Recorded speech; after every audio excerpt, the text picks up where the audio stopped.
શહેરના ટોપ 3 સર્કલ પાસે આવેલ રાધેશ્યામ પાર્કમાં રહેતા શખ્સને જૂની અદાવતને લઈને કેટલાક વ્યક્તિઓ દ્વારા માર મારવામાં આવ્યો। શહેરના ટોપ 3 સર્કલ પાસે આવેલ રાધેશ્યામ પાર્કમાં મારામારીનો બનાવ બન્યો હતો, જેમાં ટોપ 3 સર્કલ પાસે આવેલ રાધેશ્યામ પાર્કમાં રહેતા રાજનભાઈ દિલીપભાઈ પરમાર નામના વ્યક્તિને કેટલાક શખ્સોએ માર માર્યો હતો, જેમાં ઈજાગ્રસ્ત ઈસમને સારવાર માટે હોસ્પિટલ ખસેડવામાં આવ્યા હતા। જે બાબતે હોસ્પિટલના બિચાનેથી રાજનભાઈએ જણાવ્યું હતું કે કારમાં આવેલ 5 શખ્સોએ અગાઉ કરેલી ફરિયાદની દાજ રાખીને માર માર્યો હતો। આ બનાવમાં રાજનભાઈના માતા વિમળાબેનને પણ માર માર્યો હોવાનું જણાવ્યું હતું।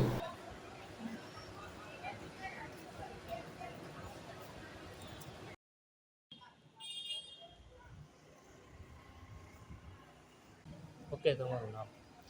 પરમાર રાજન દિલીપભાઈ મારું નામ છે।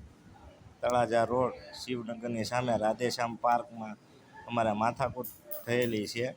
બાજુની સોસાયટીમાં રહેતો કૃણાલસિંહ જાડેજા ઉર્ફે ભોલો કે અમારી સોસાયટીમાં મંદિરના પટાંગણમાં અસામાજિક પ્રવૃત્તિઓ કરે છે, બધી શું નામ? નશાકારક બધી પ્રવૃત્તિ બધી કરે છે। કૃણાલસિંહ જાડેજા નામ છે। આ અગાઉ અમે એની ઉપર ફરિયાદ કરેલી હતી, પોલીસ ફરિયાદ। એ પોલીસ ફરિયાદ છેડતીની કરેલી હતી, એની દાજ રાખીને એણે અમારી ઉપર કાલે 7 વાગે સાંજે હુમલો કર્યો। કૃણાલસિંહ જાડેજા અને ચાર શખ્સ અજાણ્યા હતા, 4 વ્હીલો લઈને તલવાર, છરી, પણ લોખંડનો પાઇપ લઈને મારી ઉપર હુમલો કર્યો। કઈ જગ્યાએ બનાવ? અમારી સોસાયટી રાધેશ્યામ પાર્કમાં। આ વિશે પોલીસ ફરિયાદ કરી? આ વર્ષે પોલીસ ફરિયાદ કરેલી છે।